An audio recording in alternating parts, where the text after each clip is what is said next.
Hi friends, నమస్తే and welcome to Surya tunes.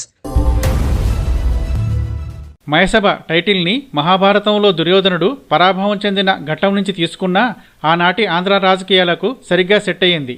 అప్పటి రాజకీయాలు చూసిన పెద్దోళ్లకి ఒక మంచి రీక్యాప్ లాగా, ఇప్పటి యంగ్ జనరేషన్ పొలిటీషియన్స్కి ఒక గొప్ప గైడ్ లాగా నిలిచిపోయే చిత్రం మయసభ. ఆర్జీవీ తీసే పిల్లిబిత్తిరి పార్టీ పెయిడ్ ప్రాపగాండా మూవీస్లా ఎటువంటి వెటకారం, పక్షపాతం, కాంట్రవర్సీలు లేకుండా ఒక జెన్యూన్ ఐడియాలజీతో ఉన్నదున్నట్లు తెరకెక్కించాడు డైరెక్టర్ దేవాకట్ట.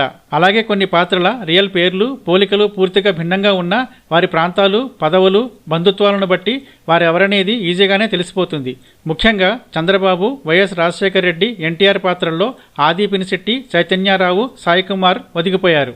ఇక ఇందిరాగాంధీ, రామోజీరావు, నాదెండ్ల భాస్కర్రావు పాత్రల్లో దివ్యాదత్త, నాజర్, శ్రీకాంత్ అయ్యంగార్లు పోలికలు కుదరకపోయినా వారి అద్భుతమైన నటనతో కథను రక్తి కట్టించారు. చివరిలో వచ్చే బక్కుపలచని కేసీఆర్ మాత్రం సేమ్ పోలికలతో కొంచెం కామెడీ టచ్ ఇచ్చాడు.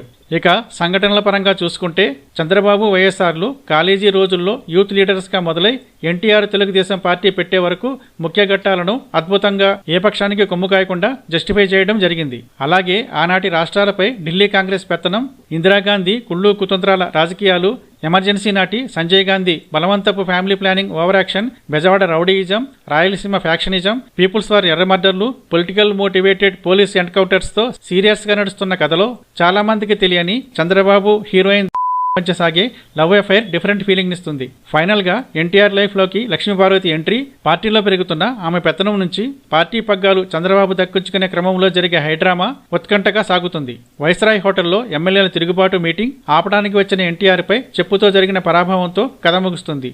అది ఎన్టీఆర్కి మహాభారత మయసభలో దుర్యోధనుడికి జరిగిన పరాభవంలా చరిత్రలో నిలిచిపోగా, పార్టీ భవిష్యత్తు, కుటుంబ ప్రతిష్ట కోసం చంద్రబాబు చేసిన తిరుగుబాటు మాత్రం పిల్లనిచ్చిన మామను వెన్నుపోటు పొడిచిన అల్లుడిగా జీవితకాలం మోసే సిలువలా మిగిలిపోయింది. అయితే ఇందులో సామాన్య జనానికి తెలియని విషయాలు కూడా చూపెట్టి అప్పట్లో ఏపీలో సంచలనం కలిగించిన వంగవీటి రంగా హత్య, బెజవాడలో జరిగిన హింసాత్మక ఘటనలు,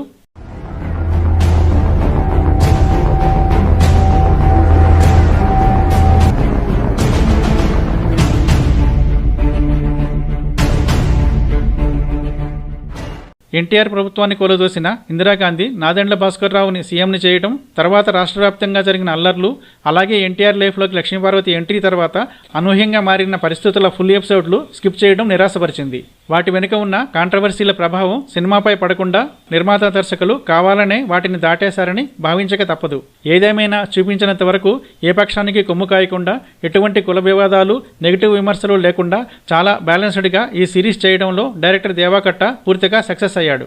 మొదట్లో మంచి మిత్రులుగా మొదలైన పార్టీలు మారిన తర్వాత తమ్ముడు తమ్ముడే, పేకాట పేకాటే అన్నట్టు సాగించిన రాజకీయ వైరంలో కూడా ఈ ఇద్దరు హేమాహేమిలుగా ఎదిగిన తీరు నెవర్ బిఫోర్ ఎవర్ ఆఫ్టర్. కుటుంబ పాలనే ప్రతిపక్ష నాయకుడిగా విమర్శిస్తావు కదా రెడ్డి? ఖచ్చితంగా. తమ్ముడు తమ్ముడే, పేకాట పేకాటే.